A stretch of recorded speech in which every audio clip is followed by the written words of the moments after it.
far from settled. More than 8 in 10 of those polled said they'd either support or say they're open to considering either Trump or DeSantis. We have to reject the culture of losing that has infected our party in recent years. We have no more time for excuses. DeSantis and Trump have appeared to be on a collision course for months, with the former president launching repeated attacks against the Florida governor. DeSantis is very low and crashing. He's crashing and burning. But DeSantis has been intentional in not directly attacking Trump, instead using his speeches around the country to draw contrast. I don't have time for drama. I don't have time for palace intrigue. I want to make sure that we're executing the agenda. And you know what's happened over the last 4 years? We don't have leaks. We don't have drama. All we do is get the job done day after day.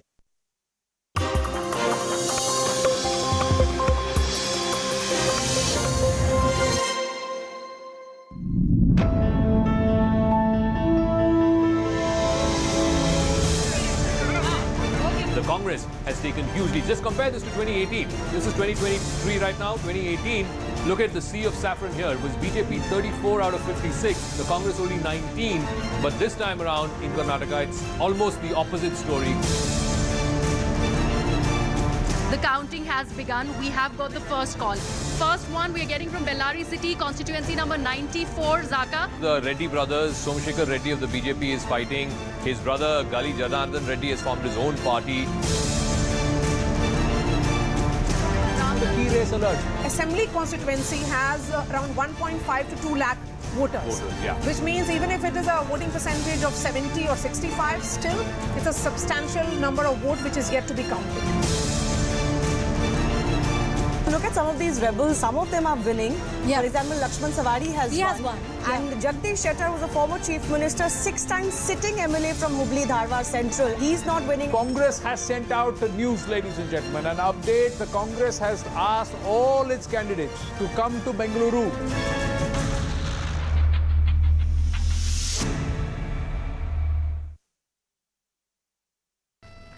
पर मैं आपको ये भी बताना चाहता हूं कि उसके पहले पपुआ न्यू गिनी के प्रधानमंत्री हमारे राजदूत से बात कर रहे थे और उन्होंने उनसे पूछा कि मैं भारत के प्रधानमंत्री को खाली प्रधानमंत्री नहीं मानता, मेरे लिए वो एक और अतिथि नहीं है, मेरे लिए वो गुरु है, विश्व गुरु।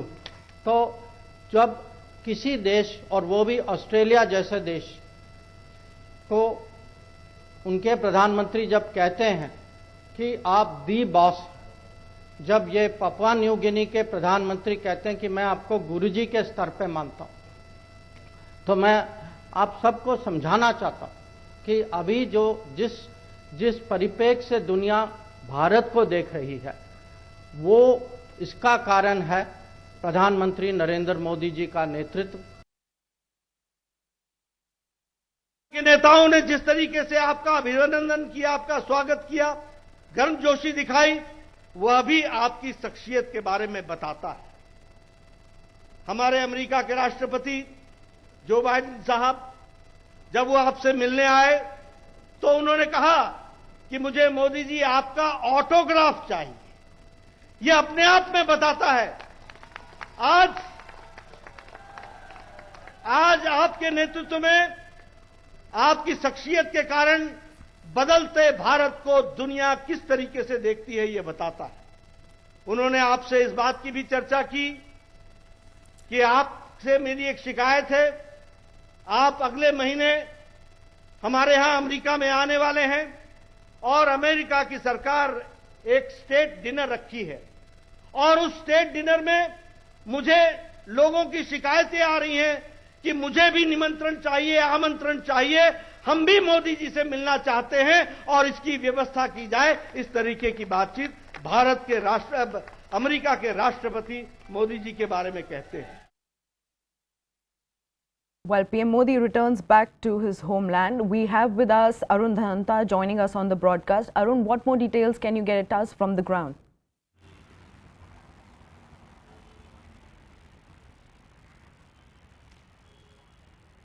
Well, see, Prime Minister Modi reached here at Palam Technical Airport around 6, and we had seen that how the response of the BJP workers, and yesterday the clear instructions were given by the BJP chief to all the party workers to gather here early in the morning to welcome Prime Minister Modi. And in fact, Prime Minister Modi also realizing this fact that people are waiting for him almost for the entire night, and therefore thanking them for this response by the BJP workers. And in fact, we had seen Prime Minister Modi, congratulating people of the country, saying that whenever I go out and whatever respect I get from the international community or from the global leaders, it is because of the people of this country, and the respect is... GVL Narasimha Rao, the opposition is saying it's not just one or two, 20 opposition parties from the Congress downwards are boycotting this, saying that this is an insult to the first tribal woman president of India, that she's not being invited, she's not the one who is doing the inauguration, it's the Prime Minister. There's even a petition that's been filed in the Supreme Court. It's going to come up tomorrow. The petition basically asking for that same plea, that the president be the one who does this inauguration. So your response, the onus now is on the government to try and find a middle ground. No, Zaka, I think it is the intolerance of the opposition which cannot accept the success of Prime Minister, his rising stature as a global leader, and repeated victories of the BJP under his leadership to Lok Sabha in 2014 and 2019. And it is their at one level, it is their arrogance, and it is their mindset, which clearly is not in tune with the people of this country, is not in tune with the rising India, with the young people of new India, and they are putting politics over politics and pettiness over participation in the inauguration of India's parliament. Okay. I think this is nothing but no amount of cajoling would have helped.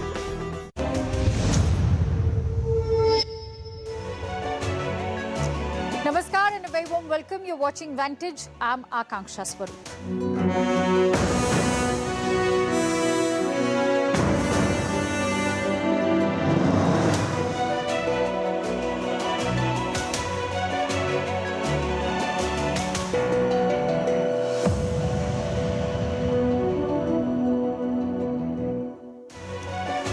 The war in Ukraine is on, but another battle is intensifying in Russia.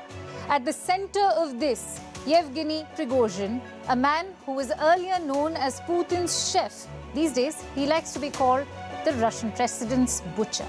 Prigozhin is escalating his war with Russia's military establishment. He's pulling his troops, the Wagner mercenaries, from Bakhmut. This is right after they declared victory over Ukraine, a claim that Kiev has contested. Prigozhin now says the war failed to achieve its purpose, and there's a serious threat of a revolution in Russia now. What's brewing? We'll get you the full story. Also on the show, Imran Khan's party is imploding. Over a dozen members have resigned. What will Captain Khan do next? We'll tell you all about this. Ron DeSantis has entered the 2024 presidential race, but his campaign is off to a rocky start. And the planet Jupiter is changing its colors. It's a story you don't want to miss. I'm Akanksha Swaroop, filling in for Palki Sharma. Let's have a quick look at the headlines first.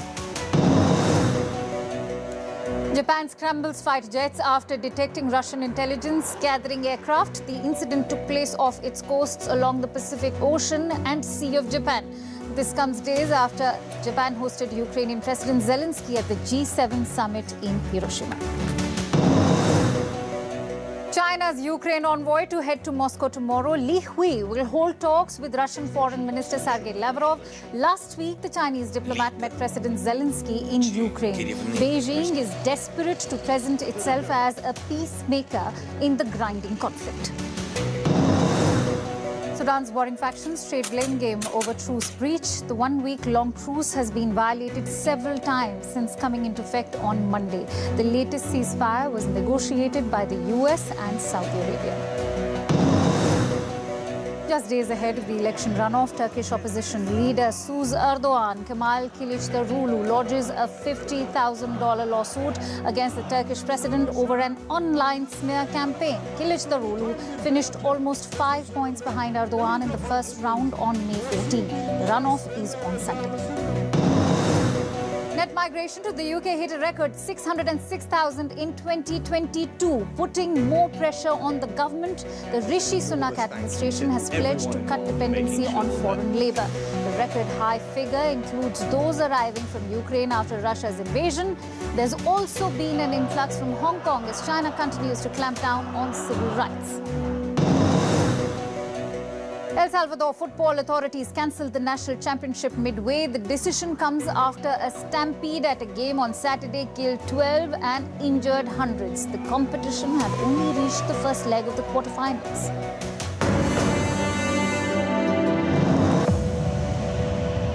Let's begin with the war. No, this is not about Ukraine. I'm talking about what's happening inside Russia, specifically within Putin's inner circle. The story is about the men who lead Putin's offensive. Recently, the Russian side made a big claim. Moscow said they have captured Bakhmut. Ukraine has contested that claim. If true, this is a major win for Moscow. It should have been a reason to get optimistic. But instead, warnings are being raised.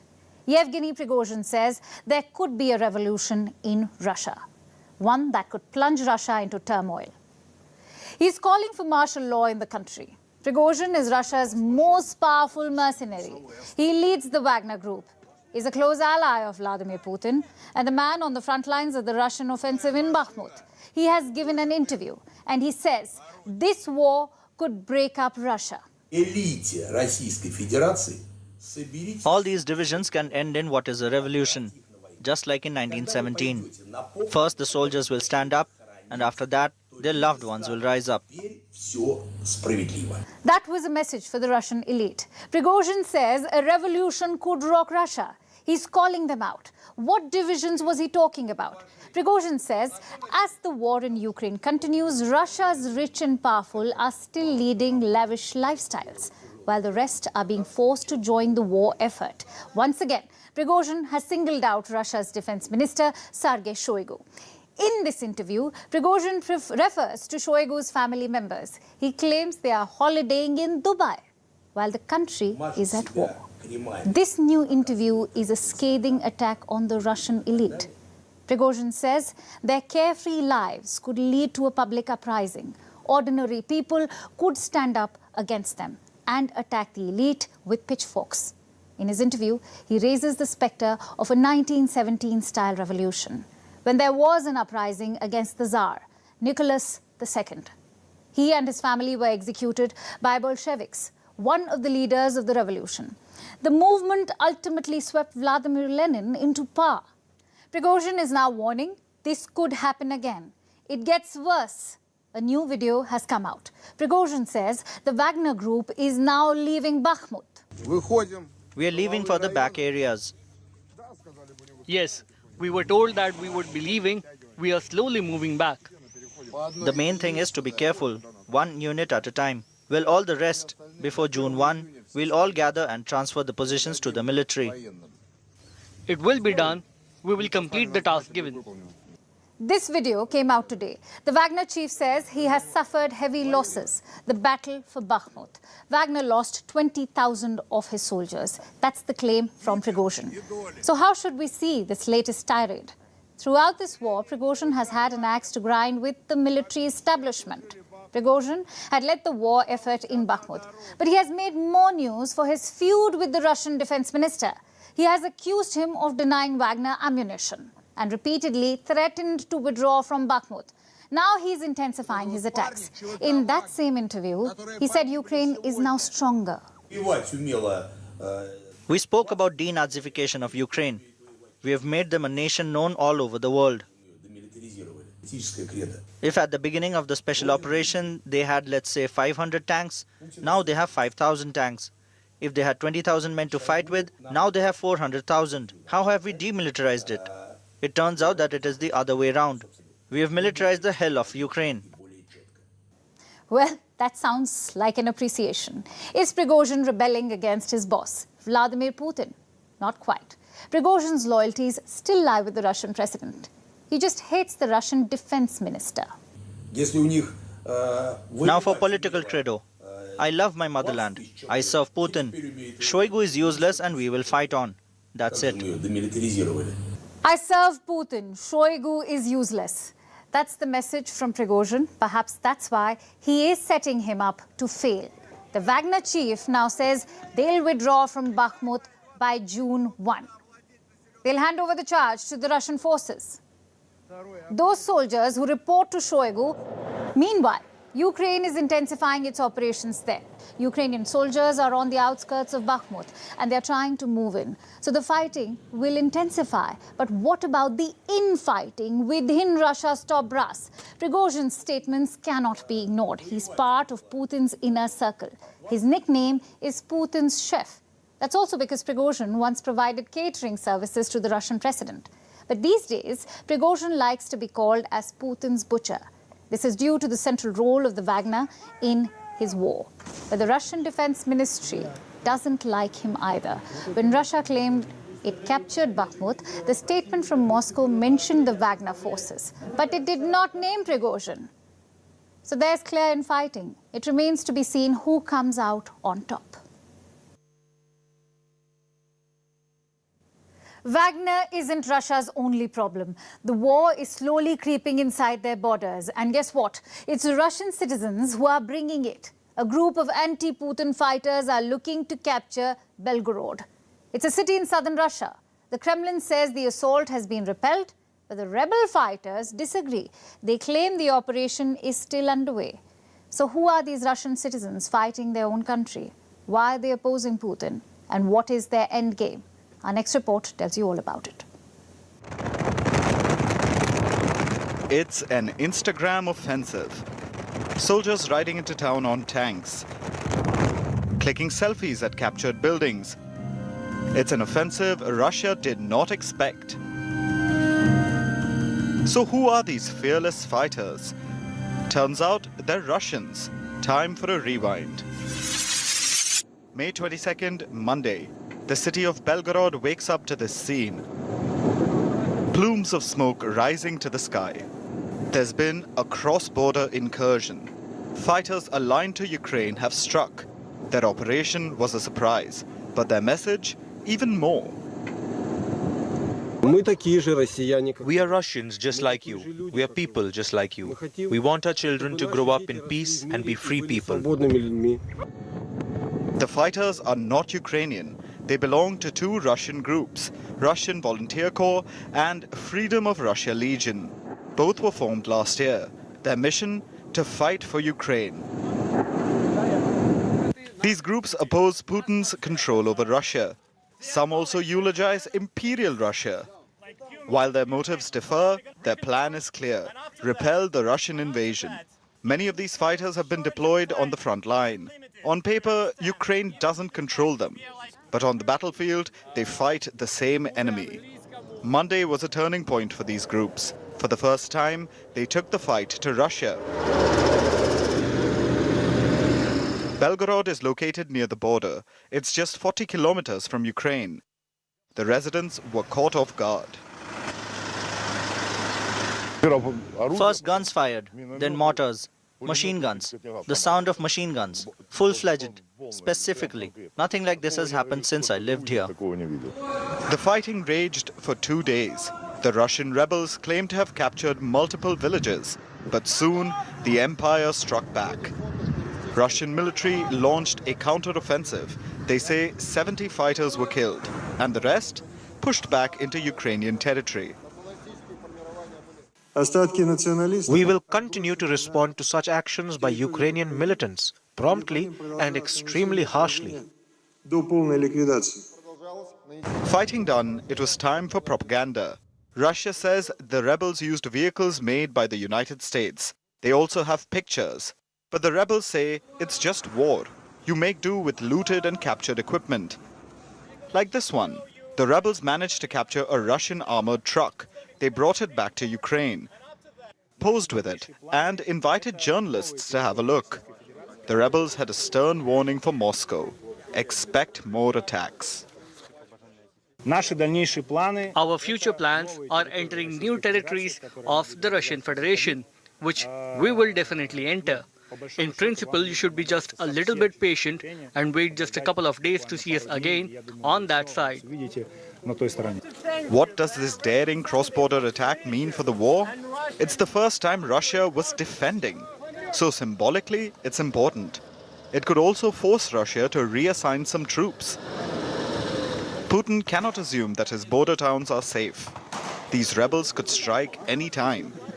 So what's his option? To take troops out of the front line and redeploy them. A small victory for Ukraine.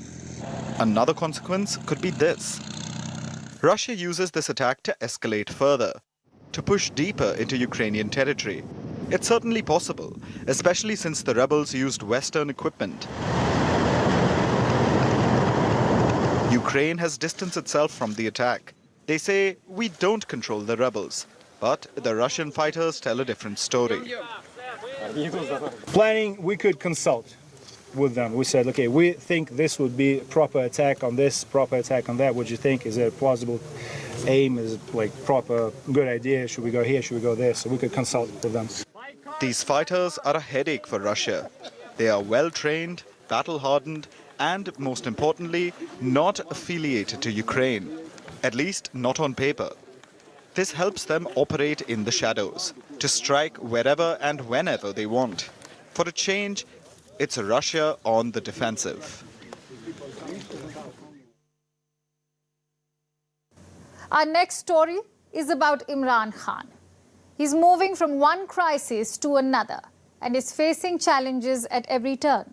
Captain Khan simply cannot catch a break. Reports say he was added to Pakistan's no-fly list today. There's another problem.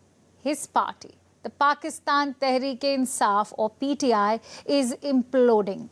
There has been a series of resignations. More than a dozen leaders have parted ways. The list of prominent departures is getting longer. It now includes Shireen Mazari, the former Human Rights Minister, Fawad Chaudhry, the former Information and Broadcasting Minister, and Asad Omar, the former Finance Minister. He remains a member of Imran Khan's party, but he has stepped down from his leadership positions. Under the current situation, it is not possible for me to personally play the role of leading the party, particularly after the 9th of May incidents. It is not possible for me. Therefore, I resign from the role of Tehreek-e-Insaf's Secretary General and from the members of its core committee. Why are so many politicians leaving? Well, as far as these leading names are concerned, they all have suffered a crackdown. When Imran Khan was arrested, these leaders were picked up too. But they were released later. It seems they are now quitting politics just to avoid going to jail again. Did the country's army get to them? The leaders say they are not under any pressure to quit. But Imran Khan believes they are. Consider what he said yesterday, and I quote, "This is a crackdown that I have never seen in the history of Pakistan before. If you say that you are part of PTI, then you will face oppression and violence. You will be locked up. If you say the magic words, we are no longer in PTI, then you will be released." So according to Imran Khan, this indeed is a crackdown, and it might get worse. There's talking of banning Imran Khan's party. Pakistan's Defence Minister Khwaja Asif has spoken out. He says a ban is indeed being considered. On what grounds? Asif says Imran Khan's party has attacked the state. The Defence Minister was speaking to journalists last night. He said the PTI, that is Imran Khan's party, attacked the very basis of state. And this cannot be tolerated. Asif is referring to the unrest that happened after Imran Khan's arrest. There was a massive uprising. Khan's supporters had taken to the streets and they spared no one, including the military establishment. Military installations were attacked. The unrest simmered after Khan's release, but the government vowed to punish his supporters. That's when the idea of banning PTI was mooted. Apart from banning this group, there is no solution. And you said that Bilawal is not in favor of banning PTI. He is not. Bilawal said that they don't like to ban a political party. If their attitude and methods continue, I regret to say, then we shall have to do it. So has the government made up their mind? A decision is yet to be taken. But if Islamabad does go ahead with this, how would it pan out? Well, the government cannot do it unilaterally. They will have to take this to the parliament. And even if the proposal is passed, the ban will be challenged in the courts. Already, the PTI has declared that they are ready for a legal fight if they are banned. What's their counter-argument? The PTI says the party cannot be blamed for the acts of few individuals. So the stage is being set for a bigger showdown. But it appears Imran Khan doesn't want to fight. Yesterday, he suggested a compromise. मैं ये committee बनाता हूं, मैं दो चीजें कहता हूं, दो चीजें करते हैं। अगर इस कमेटी को ये बैठ के कह दें कि जी इमरान खान के बगैर पाकिस्तान बेहतर हो जाएगा और आपके पास कोई सलूशन है, मैं फिर से कहता हूं कि इस मुल्क की खातिर मैं छोड़ देता हूं, मैं पीछे हट जाता हूं। अगर आप ये कमेटी को समझा दें कि मेरे बगैर मुल्क बेहतर चलेगा, चले मैं मुल्क की खातिर ये भी छोड़ने के लिए तैयार हूं। A negotiating committee. That is the latest proposal of Imran Khan. What will it do? Its purpose will be to negotiate a way out of this impasse. Imran Khan says he is willing to step aside. But is he really serious about this? That's unlikely. Polls say he is the most popular leader right now.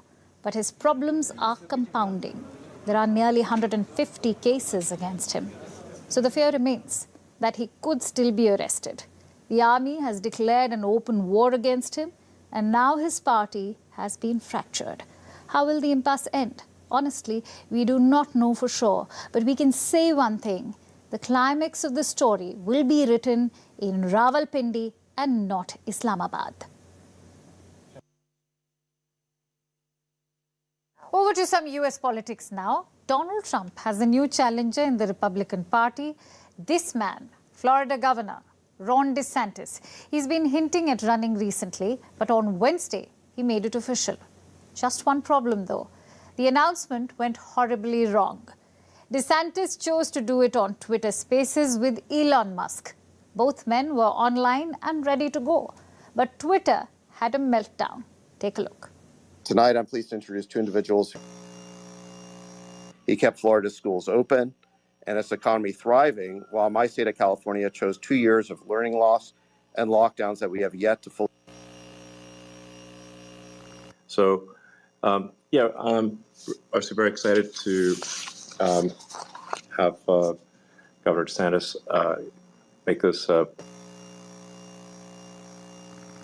The feed kept getting cut out. The voices were muffled and the connection horrible. We still don't know what happened to Twitter, but Elon Musk is blaming the traffic. Around 250,000 people had joined the stream. Maybe the servers just couldn't take it. Either way, social media had a field day with it. Even DeSantis' rivals took jibes at him. Look at what President Joe Biden tweeted. This link works. It was a link to donate to the Biden-Harris campaign. Donald Trump wasn't far behind. He posted this meme video on Instagram. Have a look. Hi, everyone. Welcome to our Ron DeSantis Twitter space. Hello? Is my microphone working correctly? George, can you just wait while we... Hello?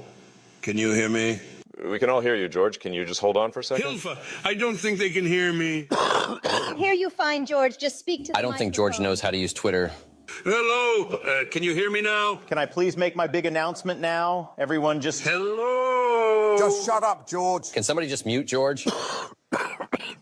Memes aside, what does this announcement mean? Ron DeSantis is relatively new in politics. His career began in 2012. He was elected to the US House of Representatives. After that, he launched a Senate campaign. When that didn't work out, DeSantis ran for Florida governor. He won in 2018. A big reason but that was Donald Trump.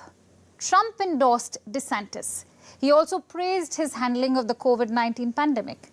It was a mentor-protege relationship. But once Trump left office, that changed. DeSantis had big ambitions. He had a national appeal and wanted to be president. So now both men are bitter rivals, but their politics is mostly similar. Hardcore conservatives, anti-LGBTQ, anti-abortion, and highly combative. But who holds the edge? Trump is still the favorite.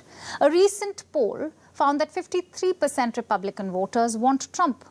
Only 26% want DeSantis. So what's the strategy to turn it around?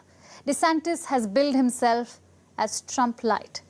He realizes that attacking Trump is dangerous. He would lose support across the board. So his strategy is to present himself as a toned-down version of Donald Trump, not ideologically, but otherwise. For example, Trump has legal cases against him. DeSantis doesn't. Trump says the 2020 election was rigged. DeSantis doesn't. So the strategy is to get the best of both worlds, the hardcore Republicans and the moderates. DeSantis says his party must end the culture of losing. Listen in. There is no substitute for victory. We must end the culture of losing that has infected the Republican Party in recent years.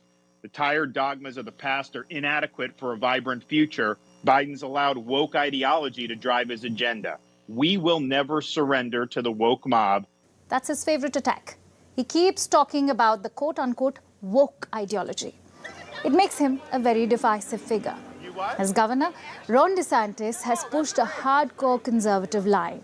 He has cracked down on the LGBTQ community, on abortions, on gender equality. Have I missed out on anything?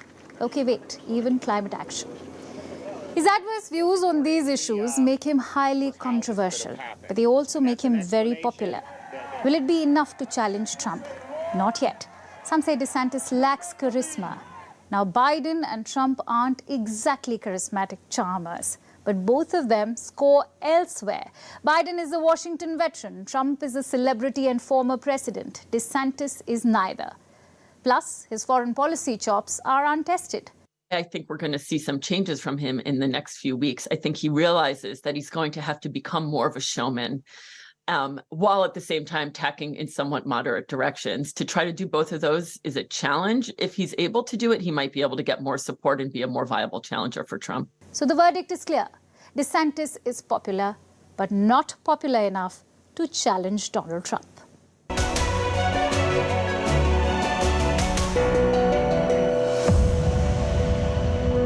Bengal, so is Delhi, so is Rajasthan, and if you think you're the only person who's got elected because you won 2 national elections and you're saying that you are a new India, I mean, isn't it pretentious that if Congress had said something so pretentious, it would have been, it would have been absolutely in bad taste. The third part is, they keep dragging the Gandhis every time into this. We have a president, Mr. Mallikarjun Kharge, who has won the election 11 times. They seem to have no respect for the democratic process, and they keep saying about democracy. Now,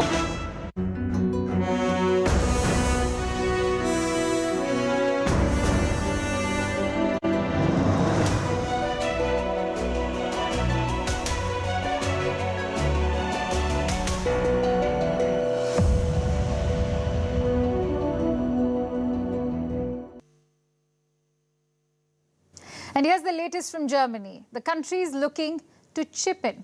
It's not a metaphor. I mean it literally. They are hoping to end Europe's semiconductor supply woes.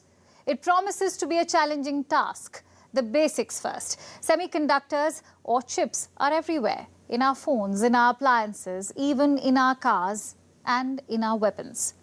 But their supply chain is complicated. Most of the chips are produced in Taiwan, Japan, and South Korea. If you consider the most advanced ones, around 90% are made in Taiwan, which means the supply chain is vulnerable. If China invades Taiwan, no more chips. So every country is looking to diversify supply. Germany is no different. They're leading the wider European push. The European Union's plan is to double its share in the chip market. It's 10% right now. They are aiming for 20% by 2030. To achieve this, the EU has unveiled the CHIPS Act. The plan is to mobilize $46 billion, and like I said, Germany is leading this push. They're the biggest economy in Europe, plus they have a knack for engineering. After all, the German car industry is world famous. Berlin is asking chip giants to invest in Germany. Last week, Chancellor Olaf Scholz traveled to South Korea. He asked Korean chip companies to set up plants in Germany. And how's the response? Not too bad. German chip maker Infineon is setting up a facility in Dresden. Total cost, around $5.3 billion. US companies like Intel and Wolfspeed have also announced projects. But Germany is betting on the big fish. I'm talking about TSMC. It is arguably the most advanced chip maker in the world. It is based in Taiwan. It makes up more than 50% of all chip production. You get TSMC, you are sorted. Talks are underway with Berlin. The company says it will take a call by August. So Germany is doing a lot of things right. They're mobilizing funds. They're wooing East Asian giants. They are also giving political support. Does that guarantee success? Maybe not yet. Germany's chip push faces three challenges. Number one, economic uncertainty. Announcing projects is one thing, delivering it is another. Last year, Intel announced a project in Germany. Work was supposed to begin in early 2023, but so far there's no sign. The costs have been driven up by the war in Ukraine. Challenge number two, the lack of workers. Germany lacks 65,000 skilled workers, and chip making is a skilled job. So companies fear they will run out of labor, or worse, have to pay too much. Challenge number three, the cost-benefit analysis. Many experts ask whether the plan is worth all the effort. Germany will give away billions in subsidies, but that won't guarantee success. Neither will it ensure supply chain stability. My point is simple.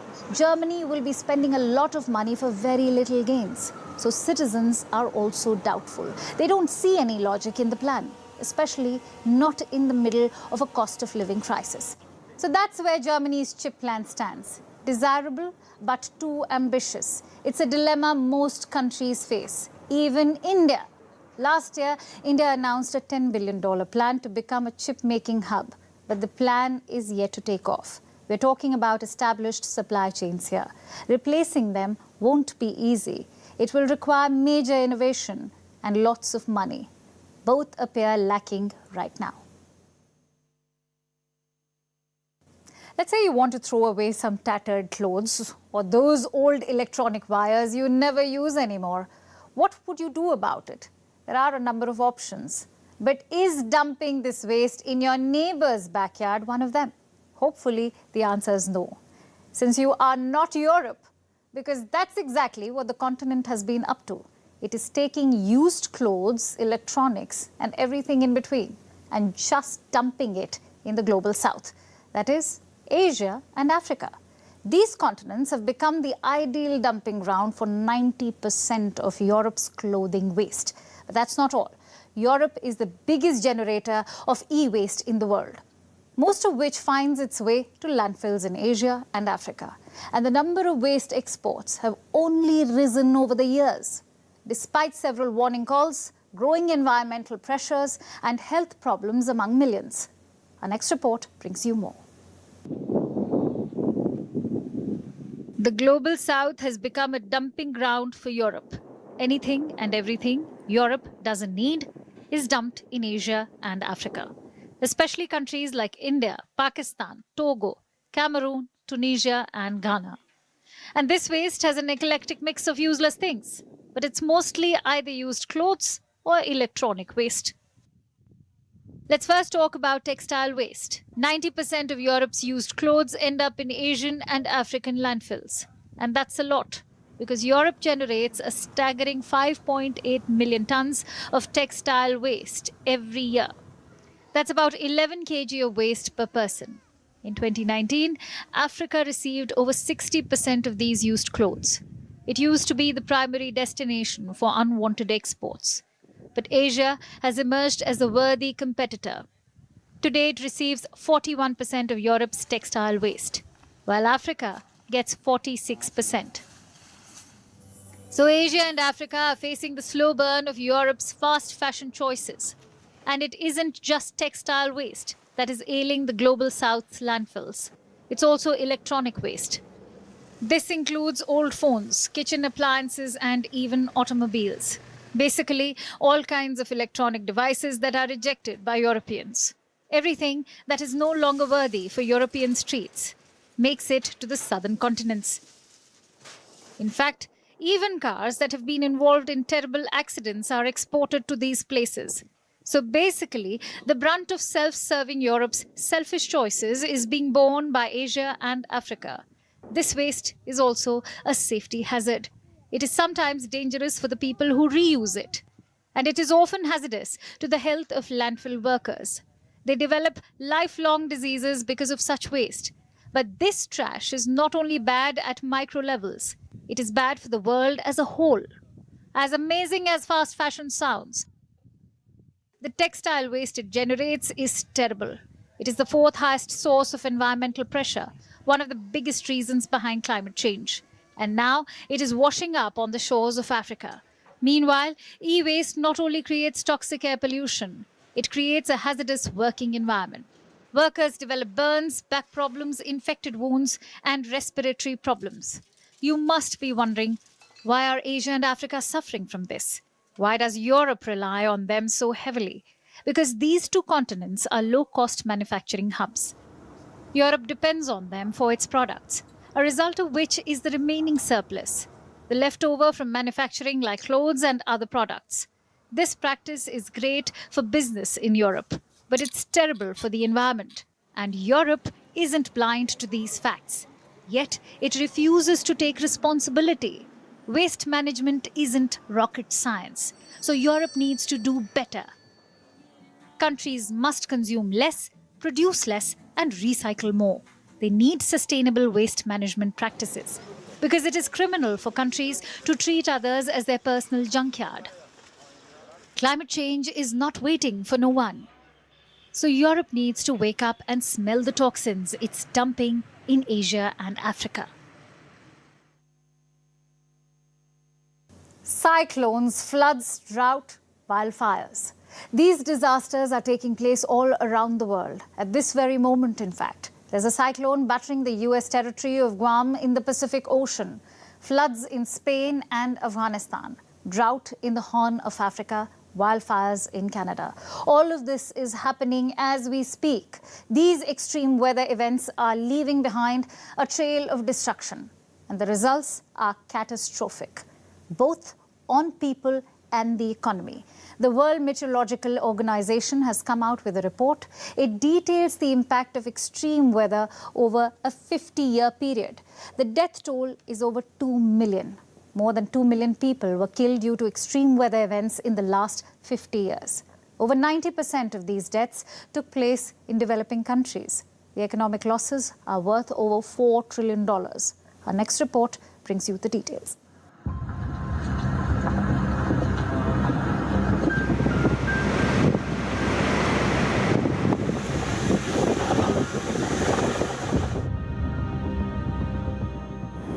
It should be common knowledge that people should revere Mother Nature or be prepared to face the consequences. Humans seem to have forgotten this bit of wisdom, and we've been paying the price. Extreme weather has taken 2 million lives over the past 50 years. This is according to a report from the World Meteorological Organization, or WMO. 2 million people have been killed due to extreme weather between 1970 and 2021. And remember, this is just extreme weather, like cyclones, floods, and droughts. We aren't talking about things like earthquakes and volcanic eruptions. Those are considered natural disasters. Extreme weather is different. It's something that human activity can aggravate, which we have done. Since we keep burning fossil fuels and releasing greenhouse gases, this makes extreme weather events more frequent and more calamitous. Let's take a look at what's going on in just the last few days. We first turn to the Pacific island of Guam. It's a US territory in the Pacific. The people there just faced Super Typhoon Mawar. The tropical cyclone battered the island with wind speeds of over 240 kilometers per hour. It has left now, but the island still faces strong winds. Half a day and good morning. I am so glad we are safe. We have weathered this storm. The worst has gone by. But we are going to continue experiencing tropical storm winds up to about 40-50 miles per hour. So I ask you again to please stay home for your protection and your safety. Meanwhile, America's northern neighbor is facing dozens of wildfires. Canada's Alberta province is ablaze. Thousands of firefighters from Canada and the US are trying to get the fires under control. There are 71 wildfires in the forest protection area of Alberta. 20 of those are out of control. So far this year, we've responded to 520 wildfires, burning more than 1,017,000 hectares. It's so bad, Australia and New Zealand have pledged to send their firefighters to help out. Then there's Spain.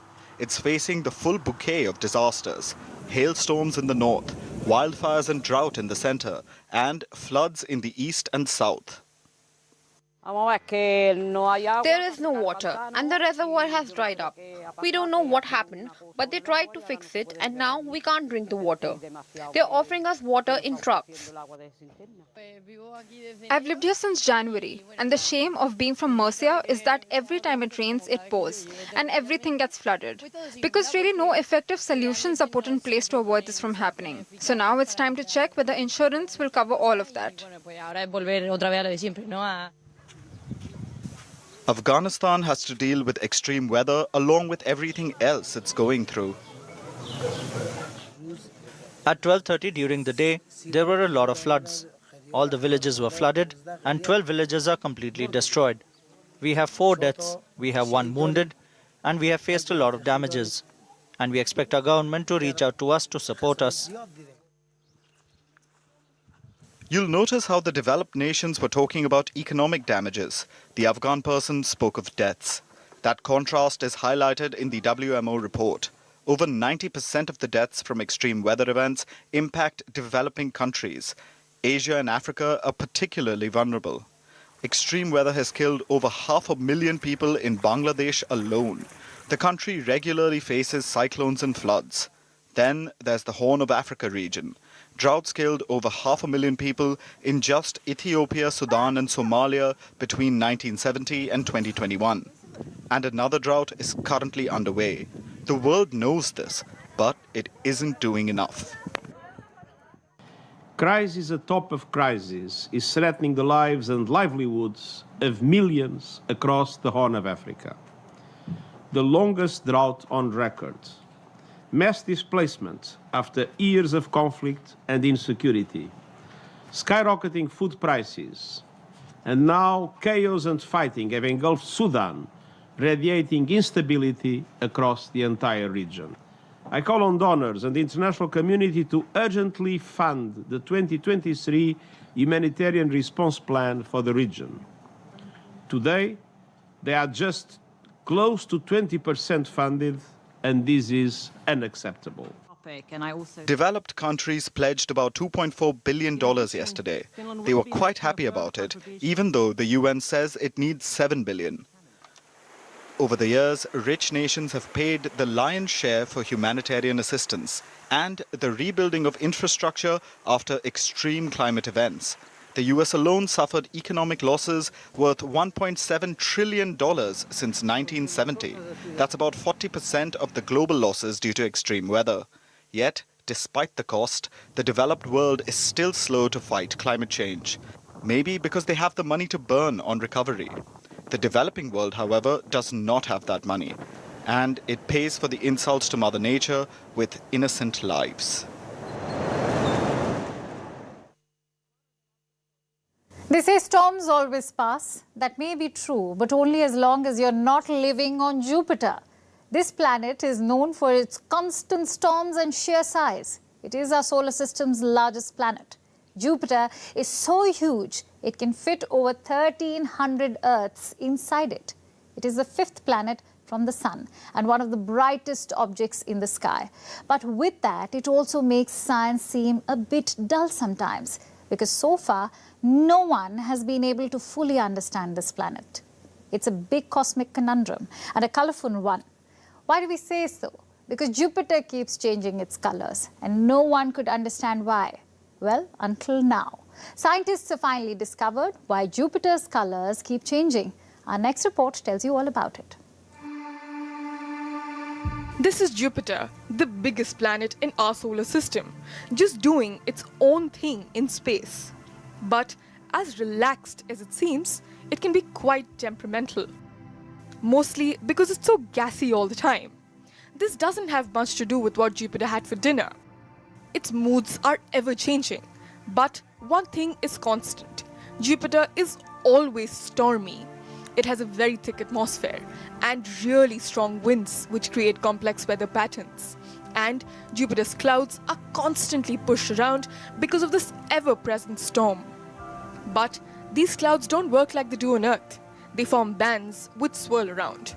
And from where we see Jupiter, these bands look like stripes. Like in these visuals you see, it almost seems like this planet has stripes, which is made of different colors. But here's the catch, and this is where Jupiter's temperamental behavior comes in.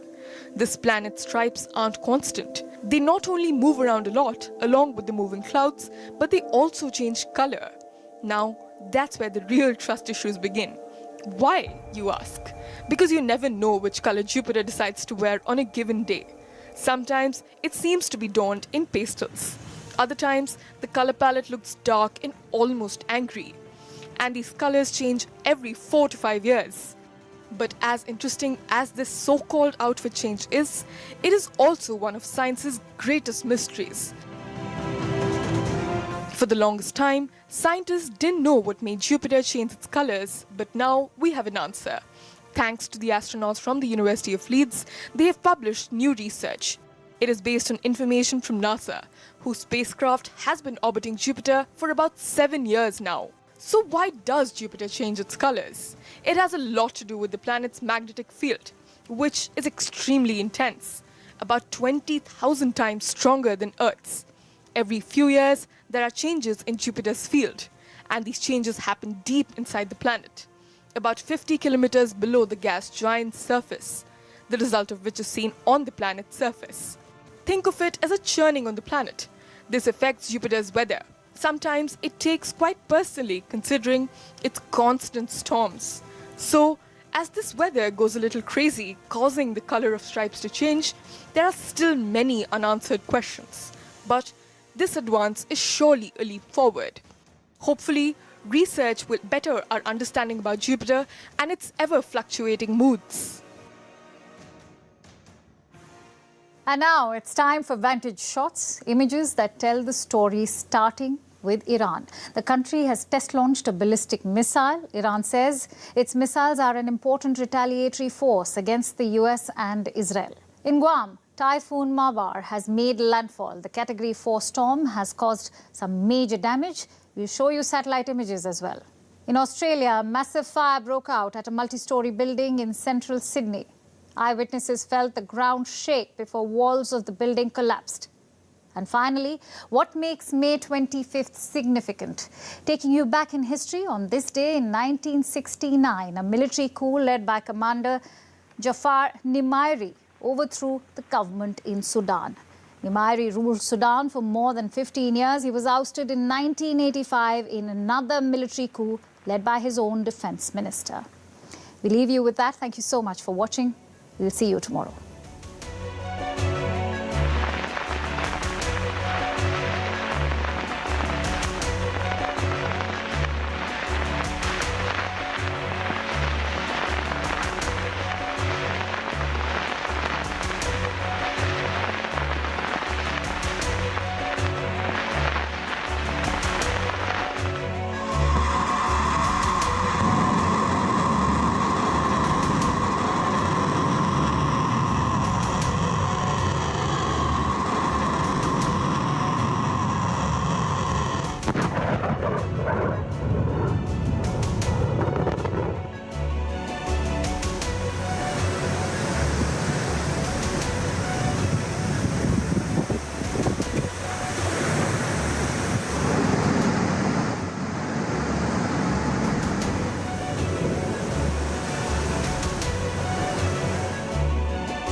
power for Congress prime ministers to be inaugurating parliament buildings as well as, assembly complexes.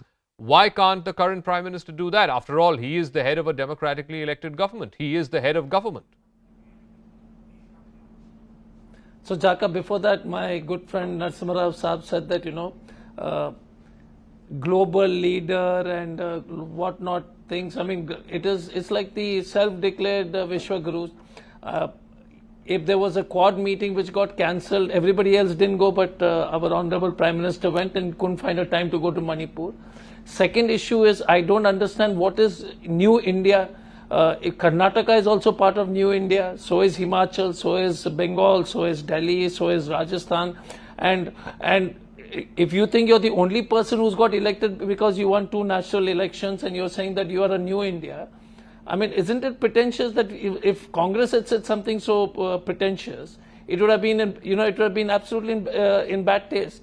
The third part is, they keep dragging the Gandhis every time into this. We have a president, Mr. Mallikarjun Kharge, who has won the election 11 times. They seem to have no respect for the democratic process, and they keep saying about democracy. Now, coming to this Manipur and the other issue, Tamil Nadu. The inauguration is because if my constitution is correct, the Prime Minister was invited by the state government and he's above the governor in terms of precedence.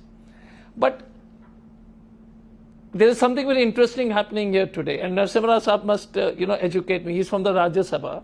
The head of the Rajya Sabha is the Vice President. So the Lok Sabha Speaker is one wing of the Parliament, the other wing is the Lok Sabha and the Rajya Sabha.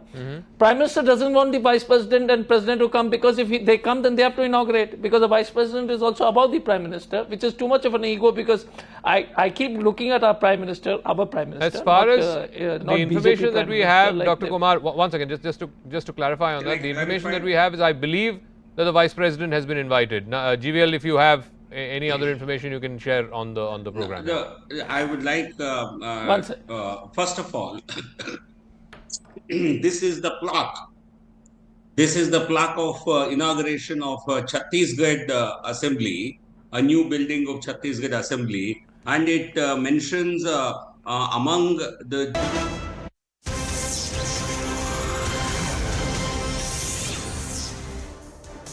A very warm welcome. You're watching Breaking on News 18. I'm Akanksha Swaroop. Let's dive into this segment with our top focus on the state of Manipur. We're now getting in some breaking inputs. After fresh violence in Manipur, Home Minister Amit Shah is all set to visit the state. He will be touring from 29th of May till 1st of June. This is the latest we are learning. Remember, Amit Shah had some time ago also declared that only talks can lead to a resolution as far as the security situation in the state of Manipur is concerned. And the latest we are now learning is that the Home Minister is all set to visit the state from 29th of May up till 1st of June. Now, remember, Union Minister of Home had in fact arrived in Imphal on Thursday. He later told reporters that he will also be reaching Manipur on 29th of May. Preeti Priyadarshini, our correspondent, is joining us on the phone line. Preeti, important to talk about how the Home Minister's decision arrives after much politicization, especially by the likes of Jairam Ramesh from the Congress party. Yes, we could say that Union Home Minister Amit Shah today addressed the issue of Manipur in Guwahati, and he stated that he will be visiting the state of Manipur and also asked the people that both communities to maintain peace and order until he visits them and talks to them. He was also assured that only dialogues can solve such kind of issues that has been happening in the state. Along with that, we could see that a 13-member team of Manipur delegation from Manipur arrived today at Guwahati, and they met Union Home Minister Amit Shah, and they discussed about the incidents that has happened in the state in the last few days. And they have also stated that as now Amit Shah will be visiting Manipur on 29th of May. They are quite assured that people will come to there will be a conclusion to all this violence that is happening in the state. people of both the communities will try to understand about the incidents, about the situations, and about their demands as well. And along with that, they have also stated that what they discussed with Amit Shah today was particularly about maintaining peace, about bringing back peace to the state, because it's been almost a month now that the state has seen a lot of violence where a lot of people have lost lives. Even until last night, we could see that fresh reports of violence erupted in the state, and that took one life of a civilian in state of Manipur. Right, Preeti, important to also talk about how the Congress party has been milking this entire episode as far as these violent clashes are concerned. Do take us through the kind of reactions that have come in from the opposition. Yes, the opposition has also tried to meet quite a few people in Delhi today. They have visited Delhi for meeting quite a few people, and they have stated that they are trying that they can discuss the matter with the people in the government, and also they have stated that until now, some people, at least Prime Minister or the Union Minister, should have visited the state. But today, this declaration comes from Amit Shah that he will be visiting the state of Manipur on 29th of May. All right, many thanks to you, Preeti, for bringing in all those details. And with that, we quickly move into some more breaking inputs coming in from the state of Manipur. Let's now shift focus over to the state of Rajasthan. Infighting in Rajasthan, Congress seems to have intensified once again. Chief Minister Ashok Gehlot, without taking any names, took a dig at Sachin Pilot. Gehlot has accused Sachin Pilot of intellectual bankruptcy. Let's also listen in to what Ashok Gehlot has to say. 20,000 लोगों को आप अचानक हर जिले में रुकवा दो और paper out हो गया। पेपर आउट हो गया तो जो अच्छा काम किया वो तो पीछे हो गया। पेपर आउट भाई पेपर आउट तो 15 तो हो गए होंगे गुजरात के अंदर, 22 हो गए होंगे यूपी के अंदर, कहाँ नहीं हो रहे हैं। पर हमारे यहाँ कानून हमने बनाया है, जेल में हम भेज रहे लोगों को, 200 लोगों को जेल भेजा हुआ हम लोगों ने। कहाँ भेजा, किस राज्य में भेजा है? अब विपक्ष के बारे में बात नहीं है तो फिर वो पेपर आउट की बात करेंगे और कहेंगे कि मुआवजा दो, जो घर वो 26 लाख लोग बैठे हैं इनको मुआवजा भी दो। ऐसी मांग की जाती है कि पेपर आउट हो गया इसलिए इनको मुआवजा मिलना चाहिए। बताइए आप इसको क्या कहेंगे? बुद्धि का दिवाले बंद नहीं कहेंगे इसको। All right, Pallavi Ghosh, our senior political editor, joins me on the phone line. Pallavi, let's talk about what has prompted this jibe at Sachin Pilot by Ashok Gehlot. Of course, we know that this has to do with the demands that Sachin Pilot has posed, but is this his way of shooting down Sachin Pilot's demands? Yes, absolutely. In fact, Sachin Pilot's 15-day deadline, if you remember during the Yatra where he had given that it will end on 31st of May, by which time he expects the Gehlot government to come out with some kind of an investigation. I think keeping that in mind also, and the fact that a Rajasthan decision is kind of pending, this is a very strong rebuttal which is coming in from the Rajasthan Chief Minister, who also is being facing flack from many of his detractors as to what explanation can he offer to the fact that he has not yet ordered an investigation when the corruption allegations against Western Rajasthan is very important. And also the question is that won't this be then become a poll issue? Because the Congress, we are noticing after Karnataka and Madhya Pradesh and Rajasthan, wants to rake up the corruption issue as well. So this is clearly goes on to show really, Akash, that once again, there doesn't seem to be any let-up in the bad vibes between Gehlot and Sachin Pilot.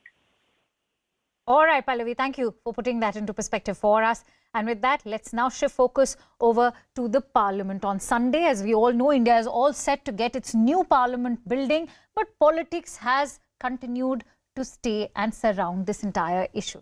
Around 21 opposition parties, including the Congress, the TMC, Aam Aadmi Party and the BRS will not attend this event. The BJP has hit back at the opposition and has accused them for mocking democracy. Let's quickly now try and get in a sense of perspective in terms of what the opposition is planning. In fact, right now I'm also joined in by Altaf Bukhari, who is the Jammu and Kashmir Apni Party president. Many thanks to you, Mr. Bukhari. Let's begin by first of all talking about how will the common Kashmiri see the launch of the new Parliament building and how the opposition is reacting.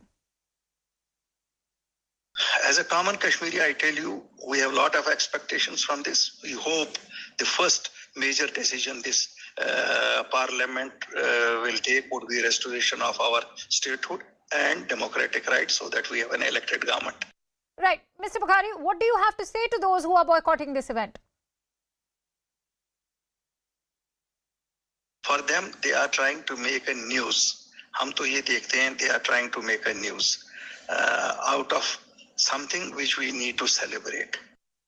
Mr. Bukhari, there's been a lot of controversy over the new parliament building. Opposition is saying that inauguration by Prime Minister is not right.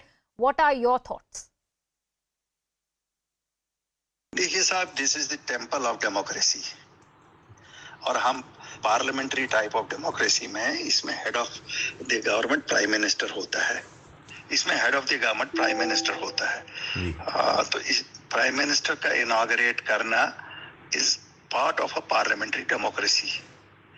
तो मुझे मालूम नहीं scoring of points हो सकता है. देखिए वो तो स्कोरिंग ऑफ पॉइंट्स हर एक करना चाहेगा. अपोजिशन काफी सारी चीजें करेगी कि साहब ये नहीं होना चाहिए, वो नहीं होना चाहिए. लेकिन मेरा एक सिंपल सा सवाल है, हमें भी इस पार्लियामेंट से शिकवा हो सकते हैं, लेकिन prime minister is the ultimate, he is the head of the government, he is the face of the government. हमें शिकवा है, हमें स्टेटहुड से डिप्राइव करके नीचे किया इसी पार्लियामेंट में. लेकिन फिर उसका थोड़ा ही मतलब है कि हम we will not celebrate the opening of the new temple of democracy, and it is the prime minister. This is a parliamentary democracy, it is not a presidential type of democracy. Right. So the prime minister is the head of the government, and rightfully so he is doing it. Right. Many thanks to you, Mr. Bukhari. It's heartwarming to hear that you and your party have, in fact, maintained that trust in the temple of democracy. And with that, we have breaking inputs coming in from the United Kingdom. We are now learning that there's been a car crash at the main gate of Downing Street, which we all know is the residence of the Prime Minister of United Kingdom, Rishi Sunak. And now we are also learning that one person has been arrested.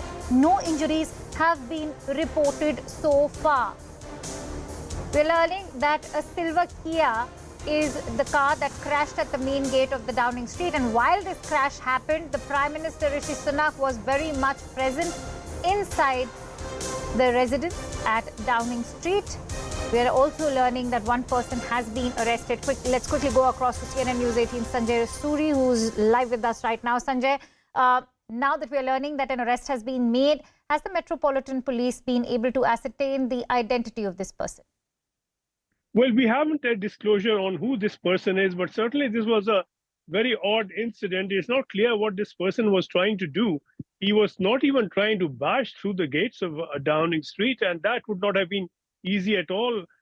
Witnesses said he was seen driving that silver Kia that you described slowly to the gates, and then he slowed down further, but there was a collision and he was overcome and led away in handcuffs. It's not clear why he did this. Some form of crazed protest. It's not the first time this sort of thing has happened at Downing Street. This has come after a long time, of course. But we still don't know who this person is and what the motives have been. We can only guess. They couldn't have been very sensible ones. Right, Sanjay. Thank you for bringing in all those details. I'm sure we'll have more information after the Metropolitan Police, in fact, reveals the details of that arrest. Many thanks to you for bringing those breaking inputs. And with that, here's news coming in from Tamil Nadu. After Amul versus Nandini in the state of Karnataka, it's Amul versus Arvind in the state of Tamil Nadu. Chief Minister M.K. Stalin has written a letter to Home Minister Amit Shah asking his intervention to stop Amul from procuring milk from Arvind's milk shed area. Stalin has termed the Gujarat-based dairy cooperative's move as unfortunate and even alleged that Amul will create unhealthy competition between cooperatives. Congress too has waded into this row. Congress MP Jairam Ramesh has alleged that the move is a part of BJP's anti-opposition game plan. Meanwhile, Tamil Nadu BJP chief Annamalai has taken on the Stalin government, calling its stand a bid to divert people's attention, adding that Arvind's total milk procurement in Tamil Nadu is only 14%. But BJP, ADMK both say that this is probably a political move by the DMK to hide the mismanagement that is happening within the Avin? See, will the BJP and ADMK say that we should close down Avin? Can they say that? What nonsense is this? What we say is the government is running a unit selling milk to the people and milk products to the people. Milk cooperative societies. So we are purchasing, the societies were created only to supply to the government Avin unit. So we say that if Amul wants to procure milk from Tamil Nadu, it will affect Avin. That is what we say. What is wrong in it? Okay, is Amul a government company? No, sir. It's a private enterprise. So they want to privatize milk purchase in Tamil Nadu also. Is it not our state? Milk is not the subject of the state. Whenever they say, they talk all nonsense. I can say that. It's Amul versus Avin in Tamil Nadu. This comes days after we saw how Amul versus Nandini played out in the run-up to Karnataka polls. And now, yet again, in Tamil Nadu, it's Amul versus Avin. Remember, today, Chief Minister M.K. Stalin had written to Home Minister Amit Shah seeking his urgent intervention, saying that Amul is trying to procure milk from milk shed areas that are owned by Avin, and that Amul should stop procuring milk from these milk sheds that primarily belong to Avin with immediate effect. This was the letter written by Chief Minister, and Chief Minister said that since Amul has a multi-state cooperative license, Amul can in fact is planning to set up and install a processing plant in Krishnagiri district, and also trying to procure milk from self-help groups and the farmers producers group. So this hasn't gone down well with the state government that says that Avin is the key player and that Amul should stop procuring milk from these milk shed areas that primarily belong to Avin. Now on Sunday, with the new parliament, India's old tradition is coming to light. Prime Minister Narendra Modi will install a historic emblem of authority near the Lok Sabha Speaker's chair in the new building. Sengol plays an important and significant role in Indian history. It symbolizes the transfer of power from the British era to New India. This relic of the past will now be symbol of Atmanirbhar Bharat. It was on 14th August in 1947 when Jawaharlal Nehru accepted this Sengol from the people of Tamil Nadu. Recreating history, Prime Minister Modi will now receive the Sengol from Tamil Nadu before the inauguration and will place it inside the new Parliament Bhavan. Thank you very much, Mr. Amrinder Vimudi.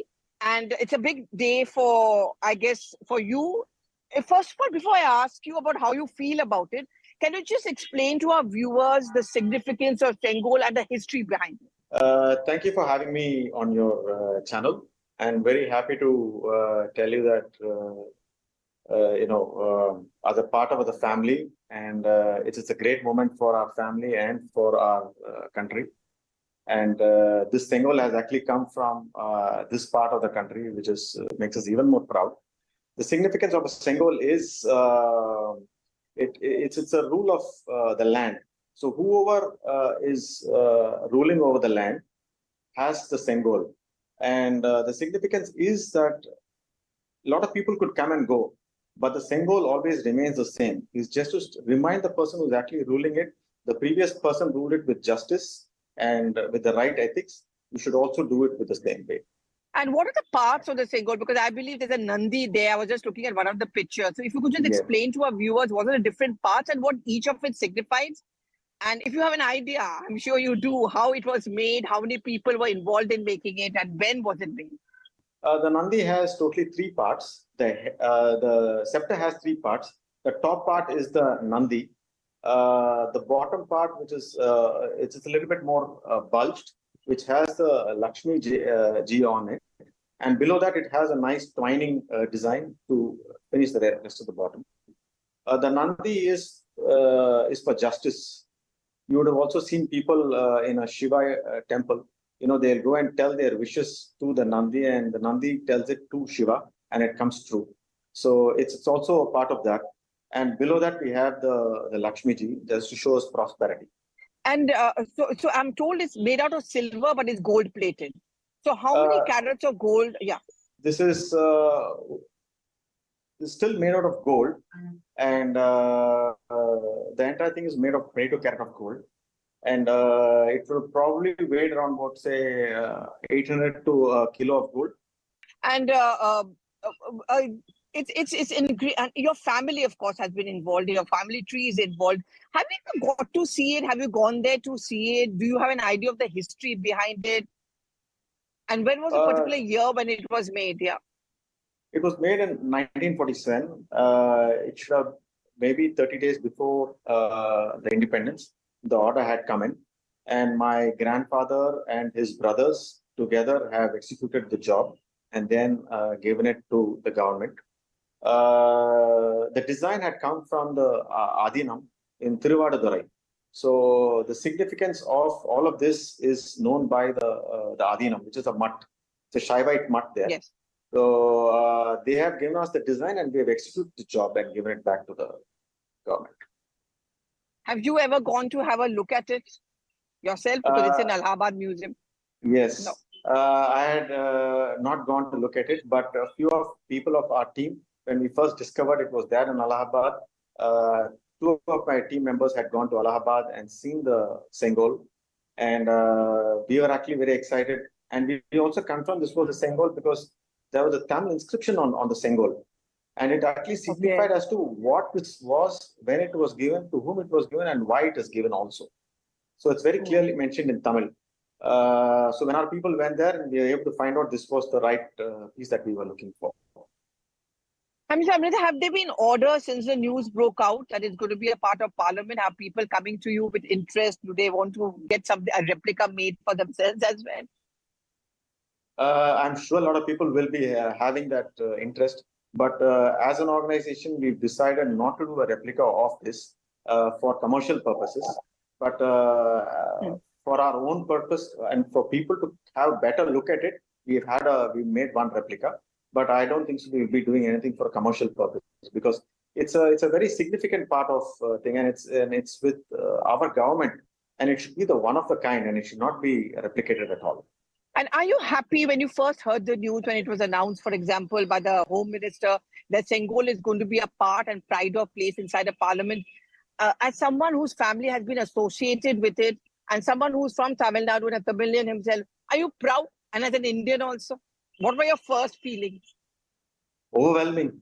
What else can I say? It was we are out of words to know something that my grandfather, our family had done, and now it would be the pride of the Parliament.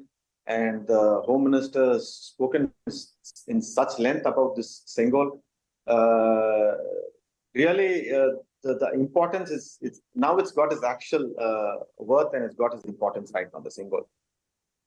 For and so many years, of course want to be a You would of course want to be a part of the proceedings. Absolutely. Okay. So hope to see you and thank you very much. I must say it's really, really beautiful. So we can understand. So we'll have a slice of Tamil Nadu as of other states as well inside the Parliament. But thank you very, very much for speaking to CNN News 18. Thank you so much. Thank you. And that's not all. CNN News 18's Purnima Murli had a conversation with noted classical dancer Padma Subramaniam, who wrote a letter to the Prime Minister's office in the year 2021 informing him